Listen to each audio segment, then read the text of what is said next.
Go. We need to live up to our title of being the secret history of the Troubles, and the way to do that is to keep on saying to ourselves what really happened, to go and do it like you've never done it before.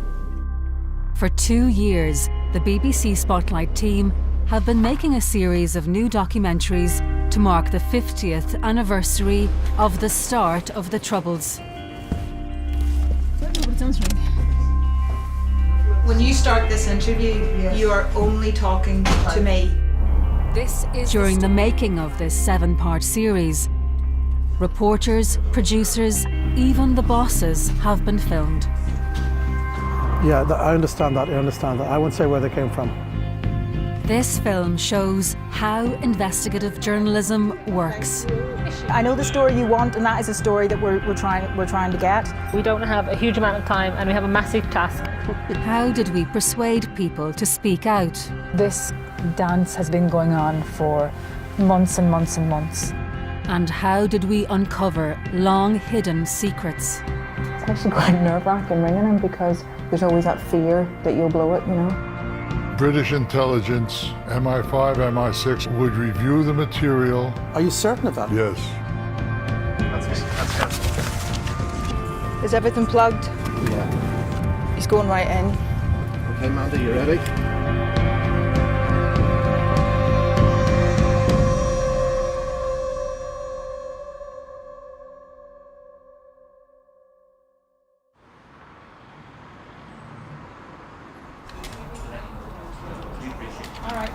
This is marked a secret and personal to M for Matt. Kelvin. I can't believe I forgot that question to Stephen. See, this is why I don't want you to go to Cardiff without me, because I'm just thinking, what if she misses a crucial question like that again? Yeah, and you're not awake to catch it. You were my second line of defence. I was very ill that day. Yeah. Last night, 2 brothers were shot dead in front of their 11-year-old sister. They've been named as Rory and Gerard Cairns, who were 18 and 22. We're investigating the murders of 2 young brothers in 1993. The Loyalist paramilitaries, the UVF, claimed the killings at the time. But no one was convicted. The murderers are still out there. The last photo of the boys alive is this beautiful, happy, smiling photo around the birthday cake. It's Roisin's 11th birthday party, which makes it even more heartbreaking. And they were dead 20 minutes after that photo was taken. We're trying to piece together what happened that night, what led up to the shooting, and who was behind it. And why has no one ever been convicted?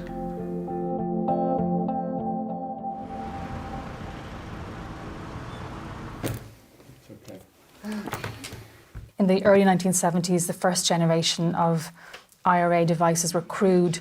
Like, for example, you had anti-personnel bombs were just kind of a handful of kind of nails kind of wrapped around a lump of plastic that was detonated by lighting a fuse.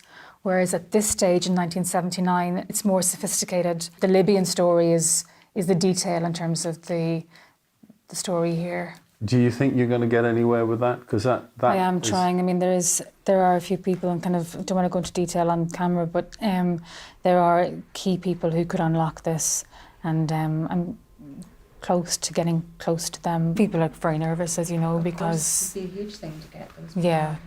Yeah. The first thing you learn about Northern Ireland when you investigate it is that almost nobody tells the truth. It's referred to as a dirty war, but it was first and foremost a secret war, and nothing is as it seems. This is where I climb into this cupboard and then come out in a couple of months. Dun dun dun. It's been a good couple of years since I looked through these folders. I think there are names of people that I need to check if they are still alive and well and try and speak to. There's some secrets to be uncovered, and there just have to be, you know? Just like, what else would you be doing on a Friday evening? The big challenge for me is trying to find out something new.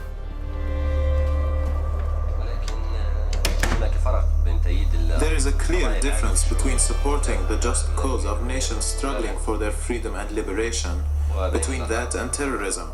The IRA's main source of weapons were the United States and Libya, but in terms of their capacity to be a military force on par, as they would see it, with the British Army, it was the material that they obtained from Libya which changes everything for them in the 80s. So this was Abdeslam Jaloud. He is the man that was second in command to Gaddafi for decades. Would have been across the support to the IRA. It would be amazing to have a Libyan who was part of his regime bring you inside that world at that time. I mean, that is the goal. I mean, that's what you want. You know, you want a first-hand account.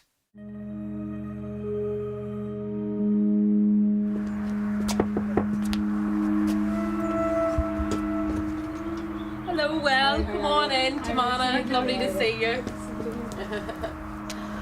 Mandy, how you doing? Well, come on in. We're visiting the Kearns family to find out more about Rory and Gerard, about what happened that night, and also to find out more about the journey that these people have been on for 25 years, trying to find out what happened to their sons. We never got to drive it. It must be so nice to kind of hold the things that they were. Ah, yes, that they had. Yes. Yeah, I kept them in the house. But you'd think they would be safer in their house than anywhere else in their own home. Yeah. Rory was sitting exactly here. He was sitting where I'm sitting. Yes, exactly. And the first bullet that went through Rory, out here, and back up through the centre of his head. He never stood a chance. No. They were clearly very, very experienced killers. Oh, they were. Yeah. They were definitely, yes. 1993, Martina Navratilova was so popular. Oh, she was. She really was, wasn't she? And he picked the card. Yes, he picked the card. So this was the specks of blood. Yes, but I think it's precious, you know. Oh, very precious. You know, that's the bullet went through his name. Right through his name. These killings were part of a series of murders in Mid-Ulster that for some reason have remained unsolved. Goodbye. Thank you. I will do my best. We'll keep up. In order to try and get to the truth, you have to deal with the people on the other side. And that is a real head melt.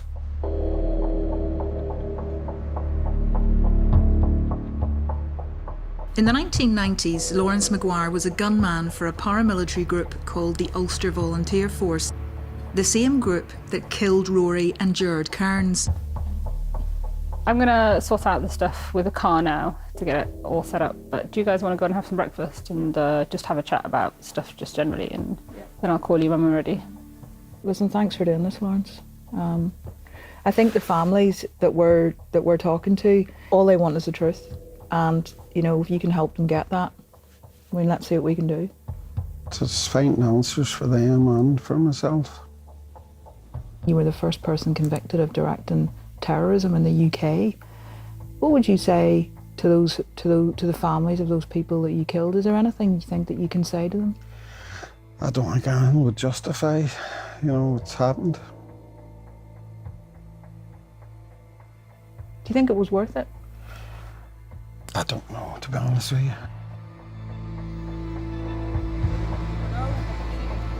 Lawrence was in prison when the boys were murdered. But he must know something. Bonjour, parlez-vous anglais? Ah, super, thank you. I am sending a letter to one of your residents, and I just wanted to check that he's registered there before I send the letter. His name is Monsieur Jaloud. Okay, thank you so much for your help. Great, thank you. Bye now, bye-bye. So we know that he is based in Paris. We're told that he frequents this hotel quite often. So we have a letter in French and a letter in Arabic to send over. I really, really hope that we get to meet him in person and try and get some information from him.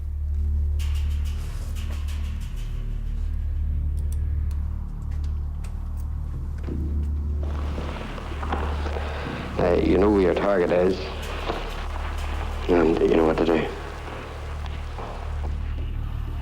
We found this film from the 1970s, made by an American documentary crew. It's called The Secret Army. Never seen it before. I don't know anyone who's ever seen it before. So it's kind of strange that it slipped under the radar like this.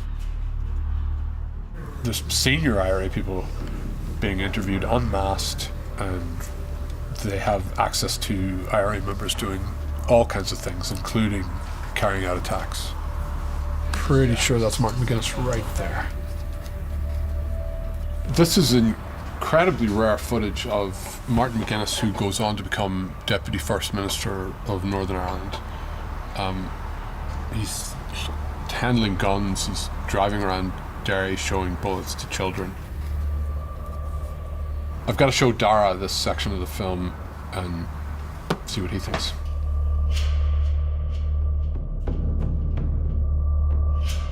Is this for real? Yep. That was Martin there, wasn't it? So that's gelignite, isn't it? With the fertilizer to make it a very big bomb, yeah. The black stuff. It's extraordinary stuff, isn't it? Yeah. There he is. There he is again, yeah. So the car drives off.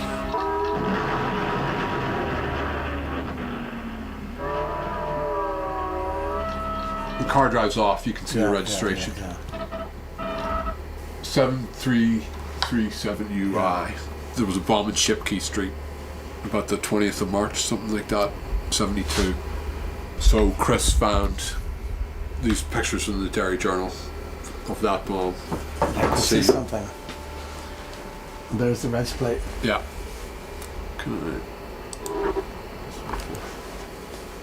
That guy's taking a picture from the box, an old box camera. And that's in there. That's the picture. So it's a real bomb. Yeah. So on the face of it, you have an IRA bomb attack led by Martin McGuinness. Yeah. On the face of it, without, I mean, you mightn't get past a jury on this, but I mean that's what it looks like. Yeah.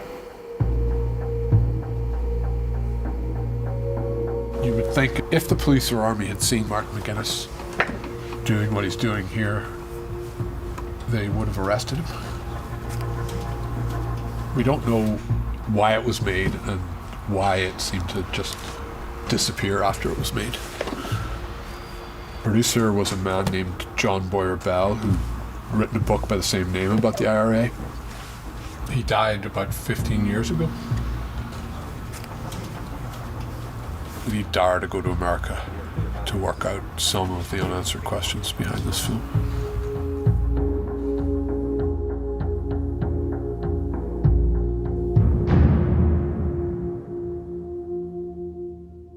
I think those are all big reveals. You wanted to go through the structure, that's what we're doing. We have made huge strides last week. We have spoken to people nobody else have got near. I mean, all right, let's move can on we just to rest for 5 minutes?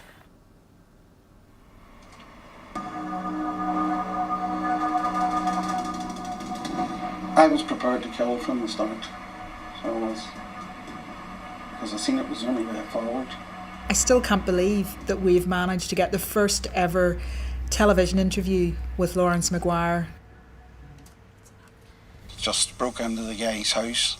I think I was in every bedroom before I seen him, the target. And that was the first one I ever done. You killed him, man? Aye, shot him 3 times.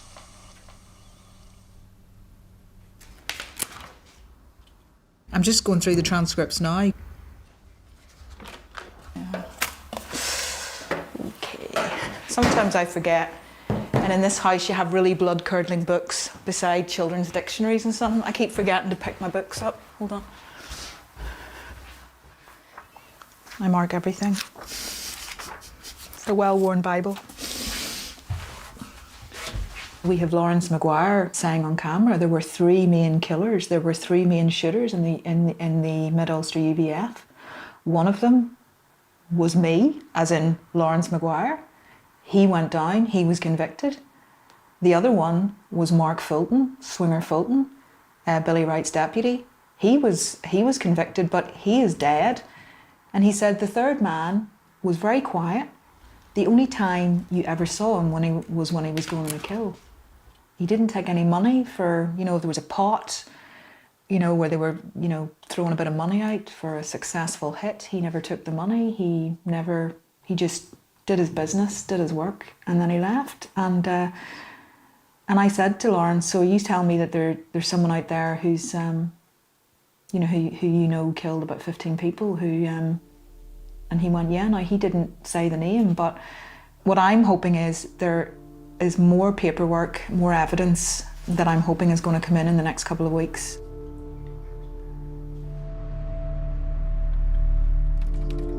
Claire's our assistant producer. She's been gathering up every document relating to these murders. What hasn't been fully fed into this yet is So this is the master. It's kind of a bit of a quick guide to each case and any paperwork. We're reviewing every scrap of paperwork, every court document in relation to those convicted of any involvement with the Mid-Ulster murders. This guy goes down for being the driver on the night of the murder. He puts Alan Oliver as the gunman. Yeah, he names him as the gunman throughout. I mean, who is Alan Oliver? So the appeal judge says, in this case, Harper and Oliver set out to commit murder. Murder was committed by Oliver, and Harper's guilt is thereby established as the backup driver. So how come he went to prison and Oliver didn't? Because at the moment... Bonjour, hello. Just one moment. So I've made contact with Jaloud, I've spoken to him a couple of times, and there's an agreement to meet in Paris. So I'm going to give Abdesalam Jaloud a call. Look, he is the main reason why, you know, I came to Paris to track him down.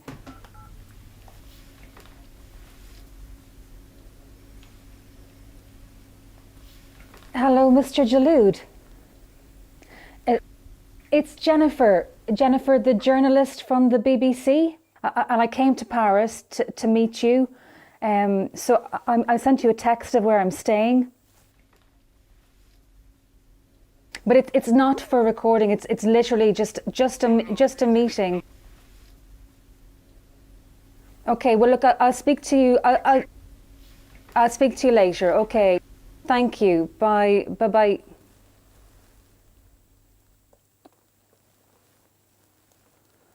Okay, that was super disappointing because when I spoke to him last week and the week before, he was agreeable to meet.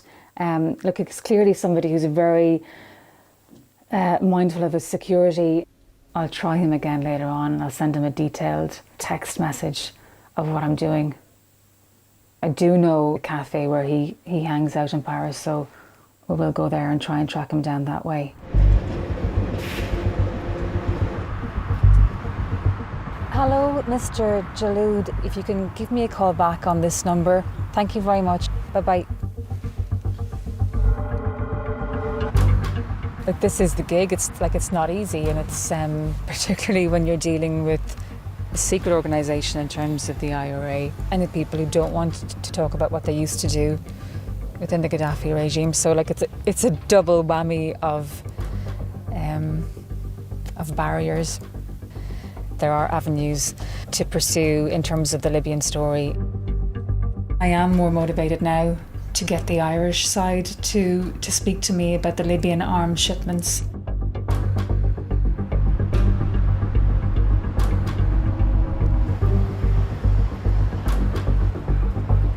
It's cold.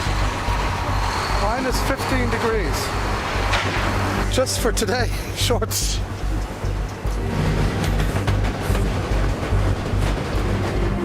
Dara's in America at the minute. He's trying to work out why no one has ever heard of this film before. This is Sean McStaffin, who's the IRA Chief of Staff at the time. And he's talking about how he goes about his work. We have men and women from all walks of life in our organisation We have people with university degrees, we have people who've just finished primary school. We're trying to find some indication, any indication, that this film had a life beyond the process of making it. And I found a couple of mentions, but they're pretty obscure. And this particular ad here, this notice here says that it's going to be shown in the gymnasium of St. Philip Neri Church School here in New York. Watch the ice when you cross it.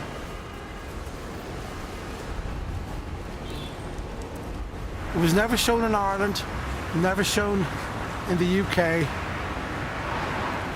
never shown even in America, apart from these, a couple of showings like here at St. Philip Neri School in the Bronx to an Irish Language Society. But that's it. You have to wonder why, you have to wonder. Once you start wondering why, you have to think it's because of the footage it had of the IRA. You insert that in the sticker jelly knife, making a hole through it here with a non-metal object. I'm trying to check on an FOIA request I made in at the end of 2017. I appreciate that. Thank you very much. Okay, bye. The producer of the Secret Army, John Boyer Bell, we established he had a relationship with the CIA from CIA records that have been opened up under Freedom of Information. So I've asked for all their records on him. Boyer Bell had quite an international reputation as an academic expert on terrorism and insurgencies, and they seem to draw on his expertise quite a bit. Was Boyer Bell working for the CIA while he's filming the IRA in Derry? And if that's the case, was he making the film for them? Was this some kind of intelligence operation to see who members of the IRA were? So it turns out that there's a friend of Boyer Bell's in Los Angeles. This man's name is Roberto Matrotti.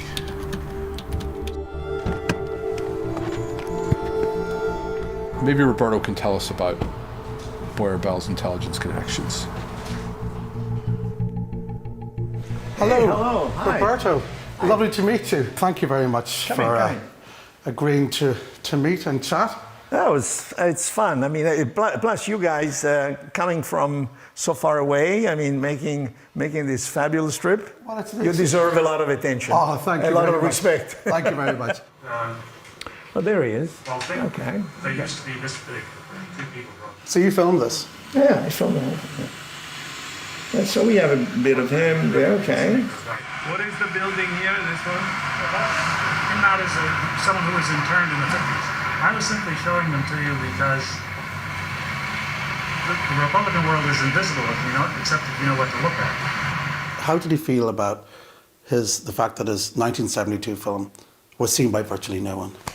How did you feel about that? He was extremely upset, and he was really mad because the reason why the film was not seen, it was a political interference from the UK with an American network, which was ready to do it, and that he felt was again part of the game. Did he tell you that? Yeah. He said that the UK government, on some level, stopped it being shown. Yeah. I don't know how much was recreated. I assume that it was all real because knowing Bo, he wouldn't. He always was for capturing the real thing. But he worked with the CIA. Yes, and that is really where he walked a very fine line. But he never betrayed the trust. This here, 303, is the standard weapon of the Irish Republican Army. I think that's Des Long, isn't it? We have his name as contributor, yeah, and a release. He was a member of the IRA executive for many, many years. Oh, really? Is he still alive? I believe so, yeah. I believe so, yeah. assault groups. There are very good lines out there that if they come in, I'm just working hell for leather to try and bring them in. We've managed to find some information on Alan Oliver. Well, my name's Alan and I oversee the Helping Hands Community Outreach Project, which is an integral ministry of Portadown Elim Church. That's the man named in court papers as a UVF gunman. Our prayer is that you would support us in our efforts to reach the Portadown Craigavon area in a relevant and practical manner, with Jesus Christ as our role model. I want to have every bit of evidence in place before I go anywhere near Alan Oliver. If there was ever a time when you needed to have everything right, this is it.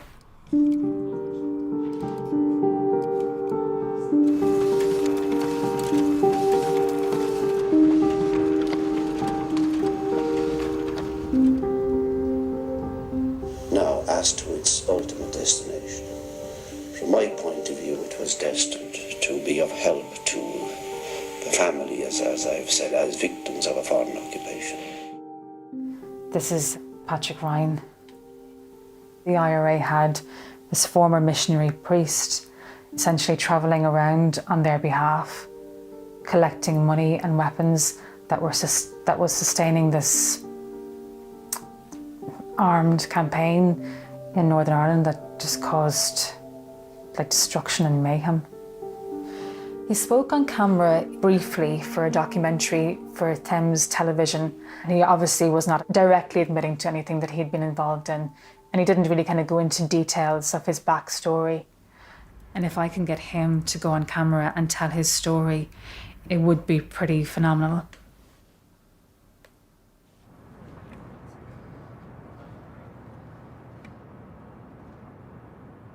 I'm going to drop down all these different books that I know that he's interested in, so that there's something to talk about with him.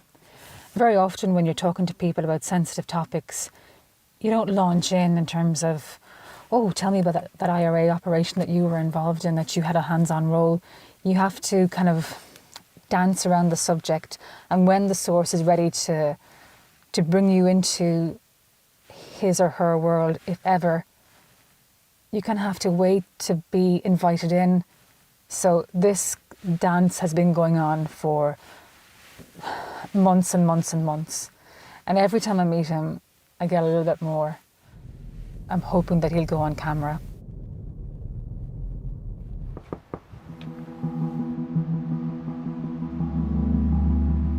Last time we were at the Cairns house, it was really to get to know them, to build relationships. Hi, Neil. How are you? I'm all right. How are you? Good to see you. Good to see you. You all right? You well? Yeah, doing well. How are you? We've come back this time because we're now ready to do an on-camera interview with them. Now, you know the way you were saying, Sheila, that you were feeling a bit nervous? Yes, No, this is, I really need you to listen to me. When you start this interview, you are only talking to me. Yes. There is nobody else in this room. You are telling me your story that you've waited so long to tell. This is your chance. Yes. This is about the boys, and you're doing it for them. Oh, I know I'm doing it for them. Yeah, good club there, yeah. Okay. Right. What would you say to people, Sheila, who would say, you gotta put a line in the sand? No. You gotta move on for the sake of the greater good? No, there'll never be while I'm on earth, no. I'll never get peace. Never. I couldn't describe when they don't move. There's no movement. It mystifies you because they were so strong and full of life.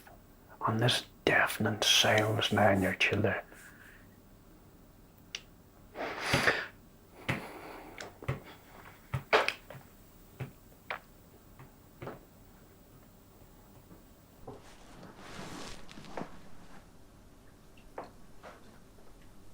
You know what, we'll take a wee break because you got me too.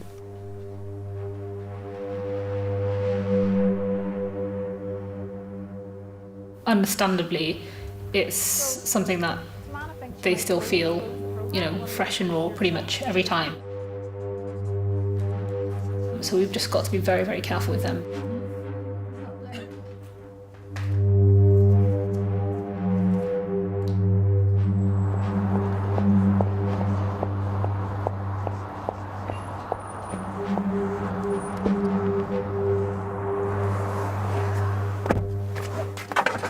Nearly claimed the wrong pump. Yikes, seriously. I'm properly demented today because I didn't get much sleep last night because I'm just really nervous about this meeting. The last time I met Paddy Ryan, he said that he would do an interview, so I'm going down today to kind of discuss the parameters of what we would talk about ahead of a potential interview on Friday. I'm just afraid that he'll have had time last week to think about an interview and we'll just say, look, I'm just not going to do it. That happens a lot. Look, I just need to stay calm. It is pressure.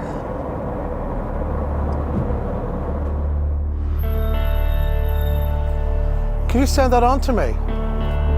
Yeah, I understand that. I won't say where they came from. Dara's back.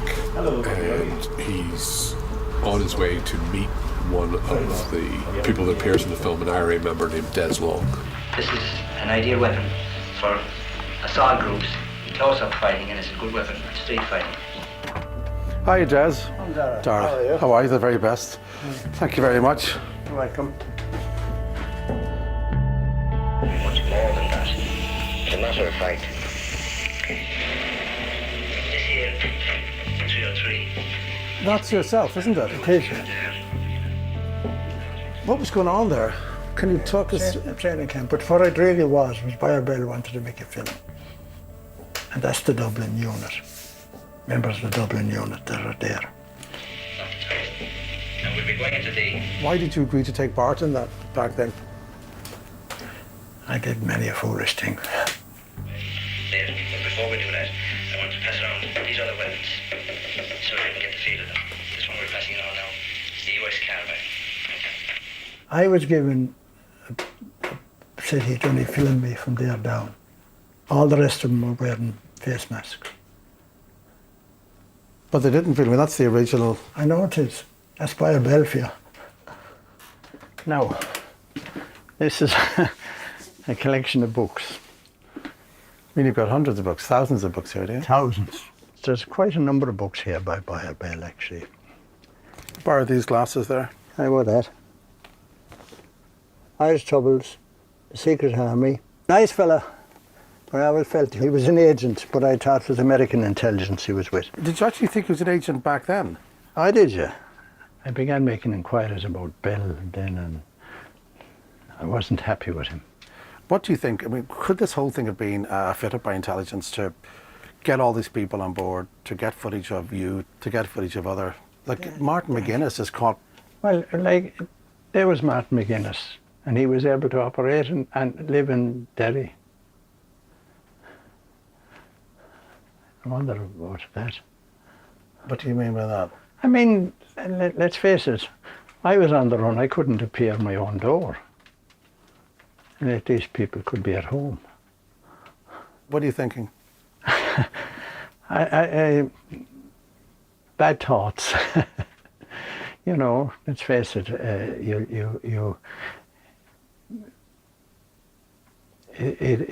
I never saw that piece of it until you showed it me there today, and you certainly wouldn't make up a bomb in front of television and not be masked. You certainly wouldn't be taking out your revolver and taking out the rounds and showing them to kids and not being masked. It's crazy, that was. Maybe the whole film was crazy.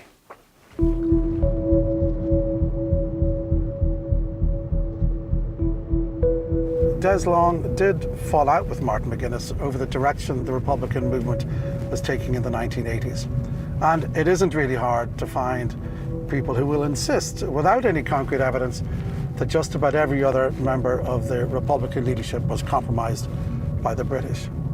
But that said, this material with regard to Martin McGuinness is incriminating. And you can imagine what British intelligence might have done with it had they got their hands on it.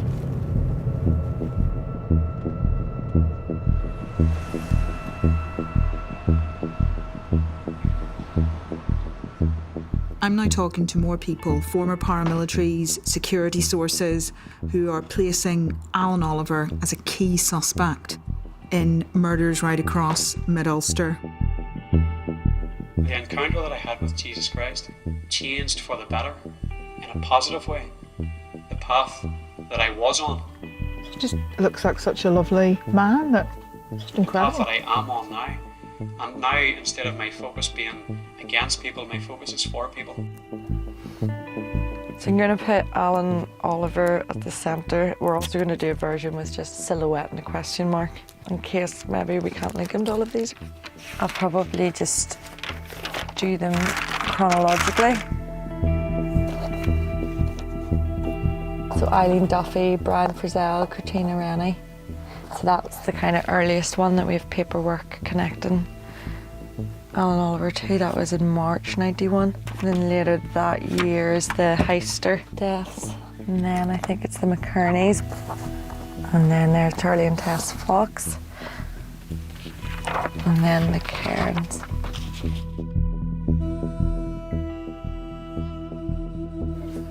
So,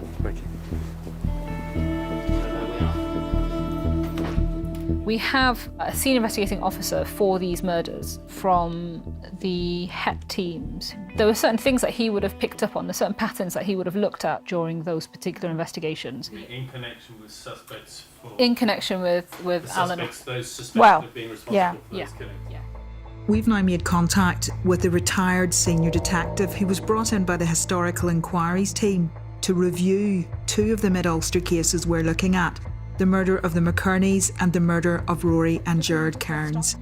He is a very experienced investigator and he has never been interviewed by journalists about these killings before. He didn't name Alan Oliver in his reports, but can he tell us any more now? Alan Oliver, he's named in court documents in connection with a number of killings. In the McKerney report, Alan Oliver was suspect too. He was never convicted of a murder. He was suspected in a lot of the cases of being the gunman in the Mid-Ulster UVS series. In terms of the Cairns case, can you just, was Alan Oliver involved, do you think, or is there anything you can say about him? Alan Oliver was not named in the Cairns report, but since then his name has now come into the public domain. My recollection is that Alan Oliver was one of the suspects that was identified in the Cairns murders. So now that Dave Hoare's confirmed the suspect is Alan Oliver, we can put our allegations to him. For the families, we have to do it. You couldn't have heard their testimony and not tried to get some closure, not tried to ask them the questions. I mean, you just couldn't.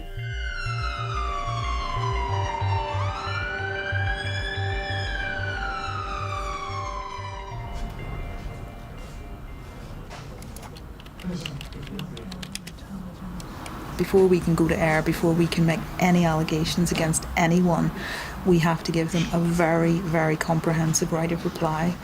We have to basically put in writing every single allegation that we intend to make against them, and we have to give them the opportunity to refute each and every one of them.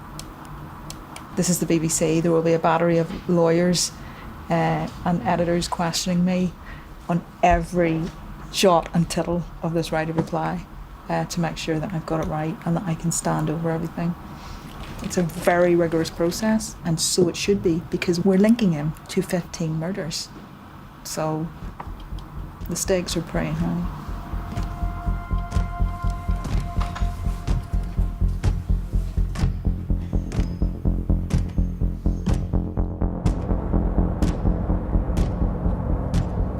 He's going to do it. Yeah. Yeah.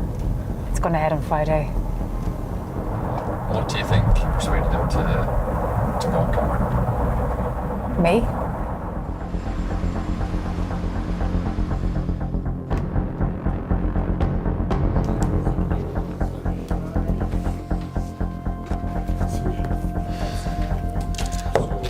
I'm just going to play, like, just watch this for a few minutes. Police are believed to want to question Patrick Ryan about 185 separate terrorist offences. He's also said to have visited Libya. Colonel Gaddafi's regime is one of the IRA's chief suppliers of weapons and explosives. So, if you're looking for somebody talking on camera, telling the secret history, he's one of those individuals. What else has he told you about the gun running? He openly says, I wasn't across the shipments in the late 80s, but he says that, to his mind, that at that stage, that British intelligence had total control of the IRA. Do you think he's got more to give on that, or is it largely going to be his he's deduced from what happened? His analysis is separate to his first-hand experiences. Sure. So in terms of, we have somebody in vision who was the link man between the IRA and Gaddafi. Yeah. That itself is tremendous. Is really good. Oh, yes, that famous little bit, yeah. So this is when Margaret Thatcher met with Charles Haughey. Out of the notes of that meeting, Yes. 6 out of the 8 pages are about you. Oh, there would be, yes. Oh, yeah. But it is only the tip of the iceberg, really, ultimately. Yeah. Prime Minister Margaret Thatcher said from 1973 to 84 he was the main channel of contact with the Libyans. That's right. I mean, that was the only one. Spot on. Well, it was, yeah. He's also been caught with bombing devices of, absolutely. Of the sort that were nearly used on 11 of our seaside towns. That's right, and over 100 other explosions in between the UK and Northern Ireland. I think there's 108 or something. 108? Explosions. Why do you find that funny? Well, I'll tell you, my answer to that would be, if it's more profitable to cry, I'll cry. I'll shed tears. Yeah. Oh, yeah. Yeah. Because I suppose from a touristic point of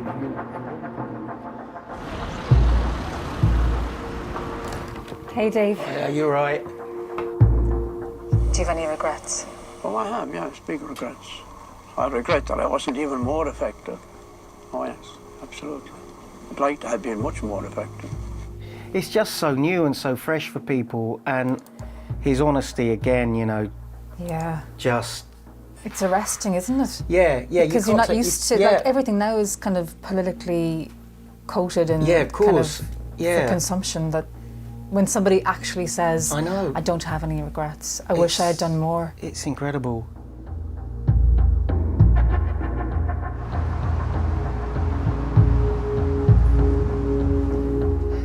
We finally got to the point where we've got something to show the BBC lawyer, David Atfield. All right, I'm going to go in then. Claire, you come in? He's come over from London to review our material on Alan Oliver. My name's Alan Oliver.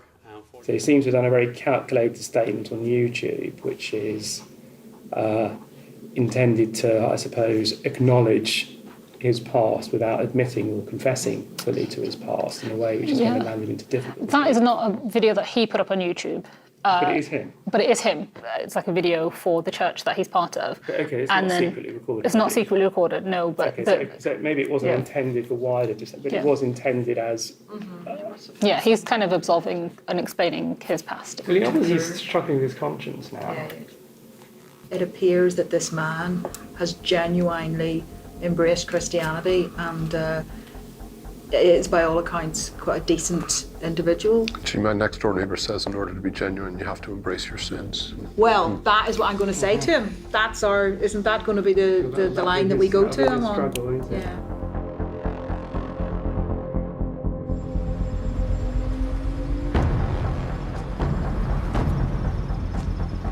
I've actually spent so much time, looking at this man and what he's believed to have done. It's actually quite nerve-wracking ringing him because it's like I've one chance and I'm just worried. There's always that fear that you'll blow it, you know.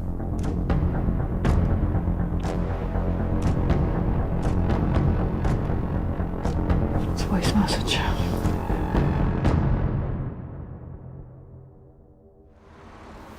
It's ringing. Hello, is that Alan? I'll tell you who I am. My name's Mandy Macaulay. I work for the BBC. All right, and that's all you have to say. Okay, thanks. Bye, bye. Okay. He sounded quite defensive and quite nervous, and he was really taken aback and like, no comment, no comment. So I'm not necessarily disappointed. The chances that I was going to ring him and he was going to say, yeah, come on down for a cup of tea, were very slim. You know, I've done this before. This is the first stage in a process, so I'm not downhearted by that at all. Got an email from Leon Gilden, who's the executive producer of Secret Army. Leon lives in Phoenix, Arizona. His job was to look after budgets, and he helped sell the film after it was made. He wasn't actually out filming, but he knows a lot about the background.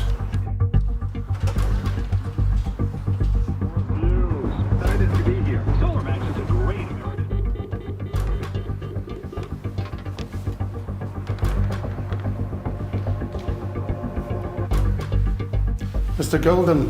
Yes. Lovely to meet you. Thank you. Right.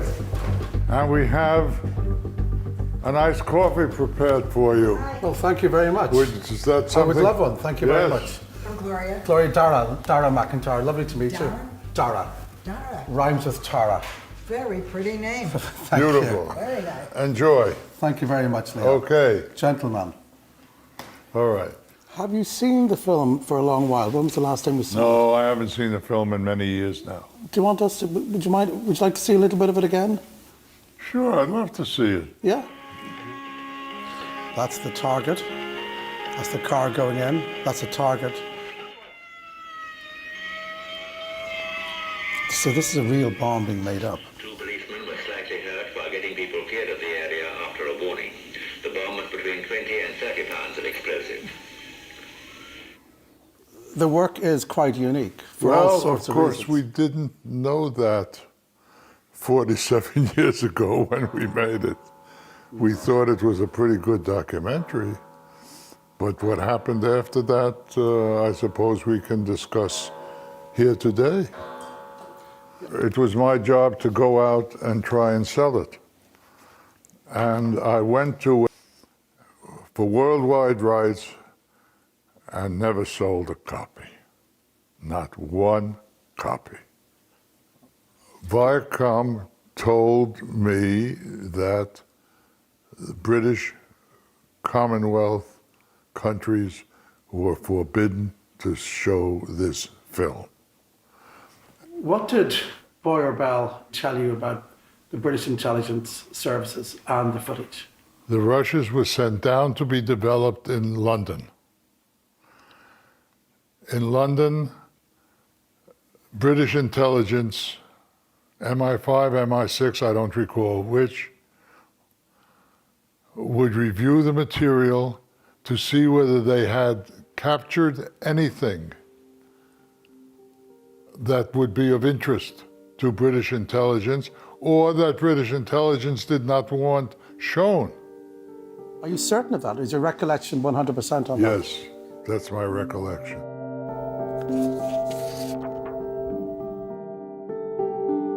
We've contacted MI5 and MI6, and they won't confirm or deny whether they knew anything about it. The makers of this film had unique access to the IRA, even being allowed to film Martin McGuinness preparing a car bomb. The producer of the film used to work with the CIA. The executive producer of the film tells us that British intelligence saw every frame that was shot. Add those facts up and you could conclude that the secret army was one almighty gift for British intelligence.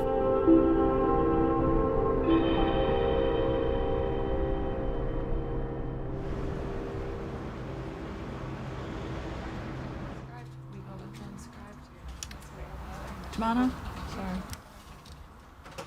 It's been 2 months since we wrote to Alan Oliver.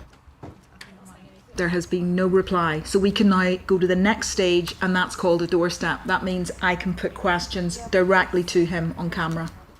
This is the house that he lives at. Yeah. Okay. It's basically a close, so the ability to get out is quite difficult. We could go and literally do the doorstep, on the doorstep, knock the door, but a member of his family could come out and say he's not in. And So the second option, I think, is actually the church. doesn't really feel great doorstepping someone going to their place of worship. Yeah. The chances are that he'd come earlier than Yes, I was most just of about to the- ask. He has some sort of a role in the church, doesn't he? So maybe he would be there ahead of the whole congregation arriving to prep for whatever it is he does. I think this one's looking good. The furniture shop. This is the little road, and then there's a porter cabin here, and there's a shop there, and there's a little kind of car parky area here. So you'd have to have somebody maybe parked here to watch whether he opens and closes.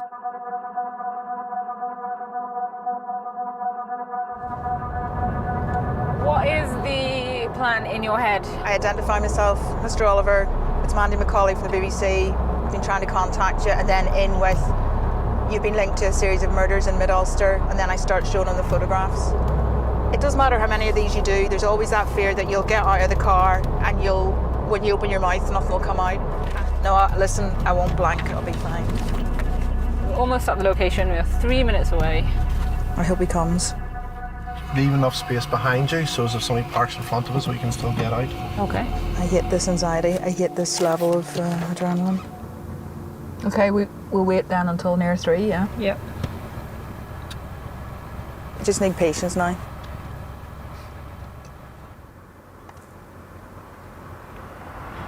I'll actually get to the stage where I go, maybe if we just give it a wee bit longer. We've sat here 5 hours. 6. Not today. Not today.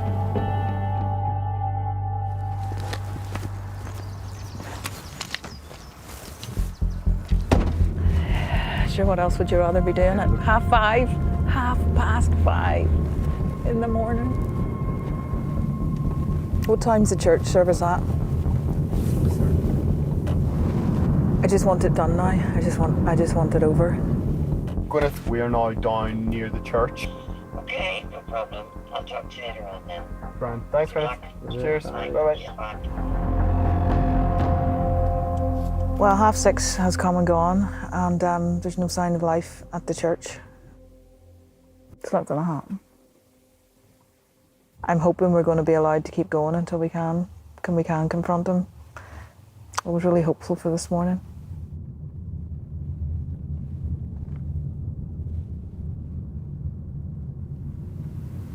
I think this is the hardest doorstep I have ever done.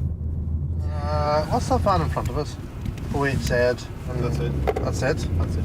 That's it. That's it. Shit. No, he's going to go. You go. Is everything plugged? Yeah. He's going right in. Okay, Mandy, you ready? You turn the car and come after us.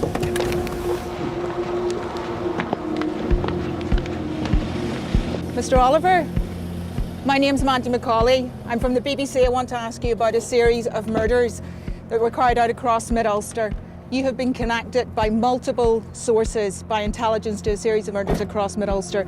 Did you murder these people, Mr. Oliver? Why will you not talk to us, Mr. Oliver? Do you remember? You're placed at the scene. They were shot at point-blank range.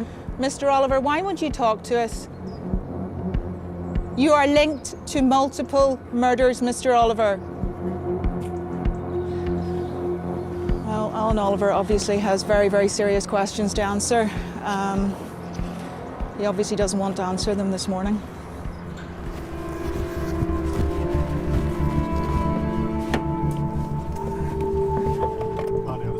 Okay, let's go. My heart is actually going like a train. At some stage, he is going to have to answer to somebody.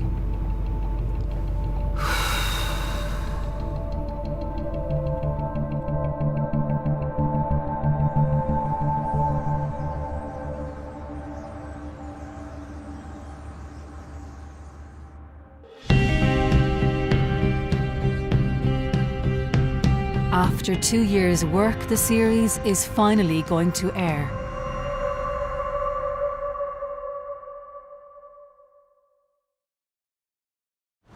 It's 8:21. The second in the BBC Spotlight series, The Troubles, A Secret History, is on tonight. These revelations have made the front pages of some of the local papers. Thanks, bye-bye.